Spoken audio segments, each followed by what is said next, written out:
بنگلہ دیش میں دیکھیں، عوام باہر نکلی تو اپنا حق لیا۔ صرف بھیڑ بکریاں ڈنڈوں سے کنٹرول ہوتی ہیں، انسانوں کو ڈنڈوں سے کنٹرول نہیں کیا جا سکتا۔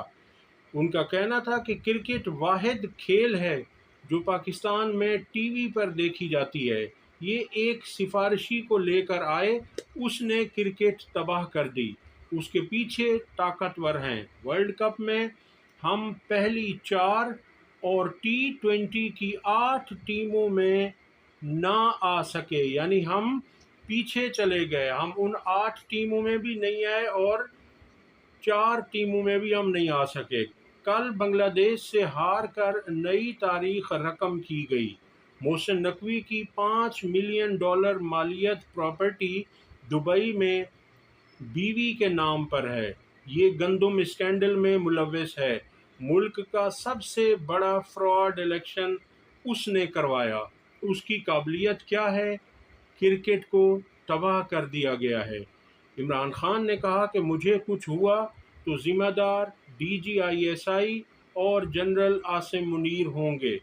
جیل میں کچھ زیادہ ہی سختیاں ہو رہی ہیں، لگتا ہے ان کی کانپیں ٹانگ گئی ہیں۔ ان کا کہنا ہے کہ عدالت کو آگاہ کیا ہے کہ چوہے ختم کیے جائیں۔ عمران خان کا کہنا ہے کہ مجھے پہلے بھی 2 بار قتل کرنے کی سازش کی گئی۔ جیل میں چوتھی بار میرا عملہ تبدیل کر دیا گیا ہے۔ جو میرا کھانا چیک کیا کرتا تھا اسے تبدیل کر دیا گیا۔ اسٹیبلشمنٹ سے کوئی بات نہیں ہو رہی، اگر بات ہوگی تو پاکستان کے لیے ہوگی۔ 190 ملین پاؤنڈ میں گفتگو کر رہے تھے۔ عمران خان کا کہنا تھا کہ کرکٹ واحد ٹیم ہے جو ٹی وی پر دیکھی جا سکتی ہے۔ ان کا کہنا ہے کہ یہ سارا نزلہ جو ہاری ہے ٹیم ہماری بنگلہ دیش سے، اس کا نزلہ ایک ادارے پر گر رہا ہے۔ عمران خان نے کہا کہ محسن نقوی کی جو $5 ملین کی پراپرٹی دبئی میں بیوی کے نام پر ہے، اس پر تحقیقات ہونی چاہیے۔ یہ گندم اسکینڈل میں بھی ملوث ہے۔ ملک کا سب سے بڑا فراڈ الیکشن اس نے کروایا۔ اس کی قابلیت کیا ہے؟ کرکٹ تباہ کر چکا ہے۔ بلوچستان اور ملک میں امن و امان کی صورتحال سب کے سامنے ہے۔ ہر روز KP اور بلوچستان میں شہادتیں ہو رہی ہیں۔ پنجاب میں چوری، ڈکیتی اور پولیس ملازموں کو شہید کر دیا گیا۔ یہ 2008 کا نیب زدہ اور سفارشی ہے۔ عمران خان کا کہنا تھا کہ دوسری جانب فارم 47 کی حکومت مسلط کر دی گئی۔ اس کا نزلہ بھی ایک خاص ادارے پر گر رہا ہے۔ یہ اصلاحات نہیں کر سکے، نہ خرچ کم کر سکے ہیں، نہ آمدن انہوں نے بڑھائی ہے۔ یہ کام مینڈیٹ والی حکومت کر سکتی ہے جو ان کے پاس نہیں ہے۔ ان سب کے پیسے اور پراپرٹیز باہر ہیں۔ یہ صرف قرض لے رہے ہیں۔ قرض لینے سے مہنگائی بڑھ رہی ہے۔ بڑی ملٹی نیشنل کمپنیاں اور پروفیشنلز ملک چھوڑ کر جا رہے ہیں۔ مزید مہنگائی کا دور آ رہا ہے۔ ان کے پاس کوئی پلان نہیں ہے۔ اگر عوام تنقید کرے تو یہ انہیں ڈیجیٹل دہشت گرد بنا دیتے ہیں۔ عمران خان نے کہا کہ اپیل ہے کہ فوج ہم سب کی ہے۔ ملک کو مضبوط ادارے کی ضرورت ہے۔ یہ جو کر رہے ہیں یہ خودکشی ہے۔ مجھے ملک کی فکر ہے۔ میرا مرنا جینا پاکستان میں ہے۔ میرا ملک سے باہر کوئی پیسہ نہیں۔ میں زرداری نواز کی طرح ڈیل نہیں کر سکتا۔ شوکت خانم کے CEO نے بتایا کہ پروفیشنلز کے باہر جانے سے ادارہ چلانے میں مشکلات پیش آ رہی ہیں۔ صحافی نے سوال کیا کہ ملک میں حالات خراب ہیں، آپ لیڈرشپ کا مظاہرہ کریں، قومی مفاہمت کریں، وہ آپ کو اور آپ ان کو معاف کر دیں۔ اس پر عمران خان نے جواب دیا۔ ان کا کہنا تھا کہ آپ ان کو معاف کریں۔ عمران خان نے جواب میں کہا کہ جیسے اسرائیل فلسطین کو کہہ رہا ہے کہ ماضی میں جو کچھ بھی ہوا اسے بھول جائیں اور آپ آگے بڑھیں، آپ بھی اسی طرح کہہ رہے ہیں کہ جو فراڈ الیکشن ہوا اسے ہم بھول جائیں۔ امن انصاف سے آتا ہے۔ مشرقی پاکستان والے انصاف مانگ رہے تھے، ہمارے خلاف وہ نہیں تھے۔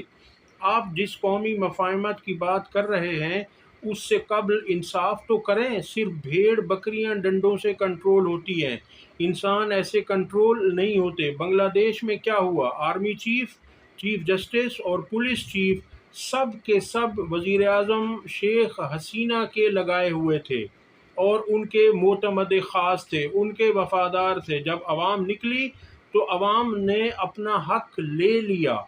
یورپ کو دیکھیں، اس نے کتنے فوجی آپریشن کیے۔ صحافی نے پھر سوال کیا کہ اطلاعات ہیں کہ محسن نقوی کے وزیر اعلیٰ کے پی سے رابطے کے بعد اعظم سواتی کی آپ سے ملاقات کروائی گئی اور آپ نے جلسہ ملتوی کر دیا، لیکن اسی محسن نقوی پر آپ کڑی تنقید کرتے ہیں، جس پر عمران خان نے کہا کہ یہ ساری حکومت جھوٹ پر چل رہی ہے، میں تو ان کی خبر تک نہیں پڑھتا، میرا اسٹیبلشمنٹ سے کسی قسم کا رابطہ نہیں، اگر بات ہوگی تو صرف ملک اور آئین کے لیے ہوگی، مجھے جس سیل میں رکھا گیا ہے وہ اوون کی طرح گرم ہے، اس لیے پسینہ آتا ہے، اس کے باوجود میں کوئی ریلیف نہیں چاہتا۔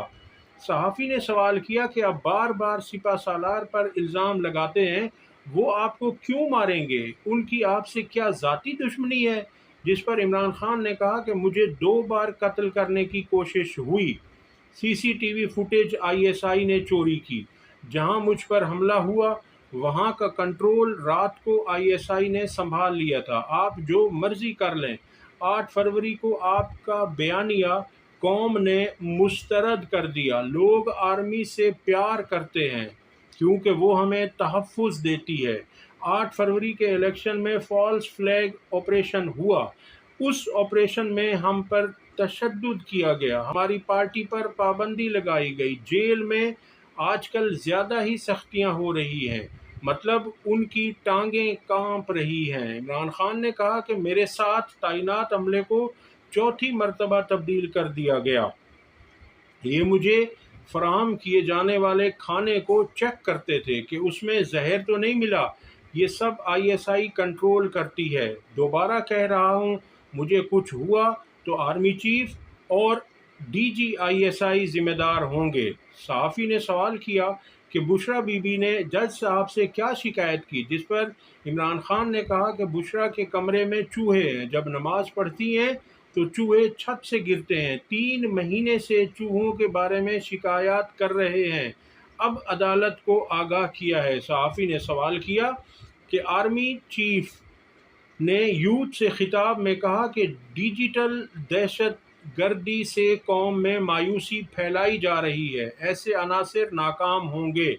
بانی P T I Imran Khan نے کہا کہ عوام سوشل میڈیا پر تنقید کرتی ہے اور اسے ڈیجیٹل دہشت گرد بنا دیتے ہیں، انٹرنیٹ سروس بند ہوئی تو عوام نے بات کی، اب یہ عوام انٹرنیٹ بند ہونے پر بھی بات نہ کرے تو کیا کرے؟ اب تک کے لیے اتنا ہی، اگلی ویڈیو تک اللہ حافظ۔ اگر آپ کو ویڈیو پسند آئی ہو تو اسے لائک کریں اور چینل کو سبسکرائب کریں۔